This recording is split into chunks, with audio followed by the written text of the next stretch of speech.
দোয়া কবুলের জায়গাগুলোতে দোয়া করতে পারে, যথাযথভাবে দোয়া করতে পারে, দোয়ার শর্ত পূরণ করে দোয়া করতে পারে, কায়মন বাক্যে দোয়া করতে পারে, চোখের পানি ফেলে দোয়া করতে পারে।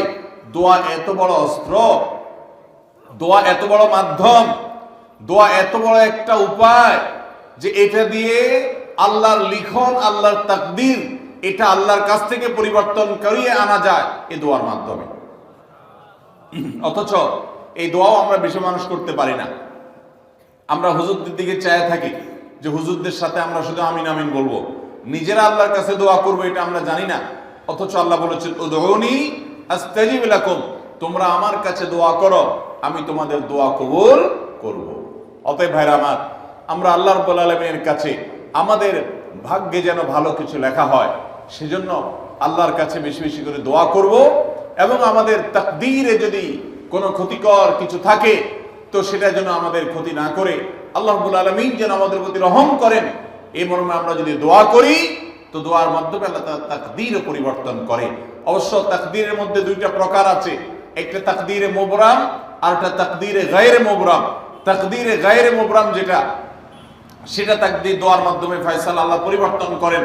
মুবরাম যেটা পরিবর্তন করেন না, অর্থাৎ যেটা চূড়ান্ত করেছেন আল্লাহ তাআলা আগে থেকে, সেটা পরিবর্তন করেন না। তবে বান্দার হায়াতের ক্ষেত্রে কোন কোন হাদিস থেকে জানা যায় আল্লাহ রাব্বুল আলামিন কোন নেক আমলের ফলে দোয়ার মাধ্যমে আল্লাহ রাব্বুল আলামিন অনেক সময় সেটাতে পরিবর্তন করেন এবং সেটাতে বারাকা দান করেন।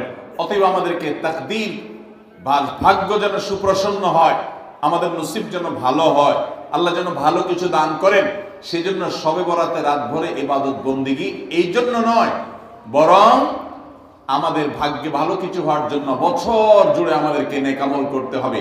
এক রাত ইবাদত বন্দেগী করলেন, সারা বছর কোন নফল নামাজ, ফরজ নামাজ, অন্যান্য ফরজ কাজ করলেন না, আর আপনি আশা করলেন যে আল্লাহ আপনার জন্য ভাগ্যে ভালো কিছু লিখে দিবে, এটা সঠিক নয়। আর ভাগ্যের নির্ধারণটা মূলত লাইলাতুল কদর, এটি বোঝা যায় সূরা দুখান থেকে, অন্যান্য সূরা থেকে।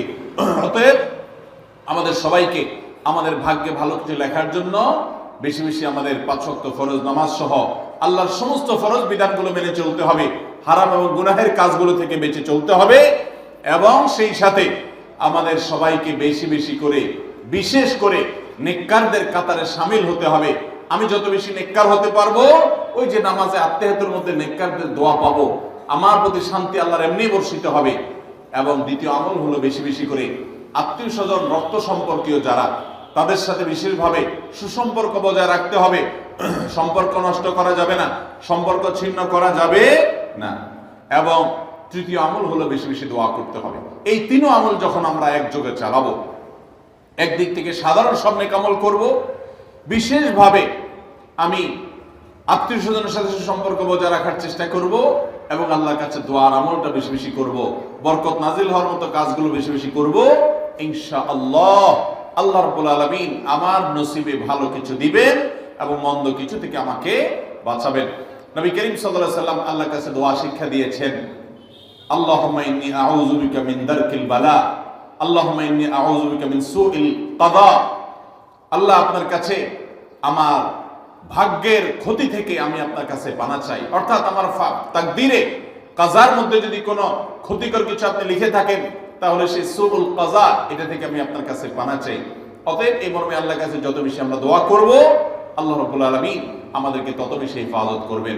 আল্লাহ তাআলা আমাদের নসিবে দুনিয়া এবং আখিরাতে, ইহকালে এবং পরকালে ভালো কিছু লেখেন, আমাদের নসিবে যেন ভালো কিছু হয় সেই তৌফিক আল্লাহ তাআলা আমাদেরকে দান করেন। আমরা সবাই আমলগুলো করব তো ইনশাআল্লাহ। আল্লাহ আমাকে, আপনাকে, আমাদের সবাইকে আমলের তৌফিক দান করুন। জাযাকুমুল্লাহু খায়রা।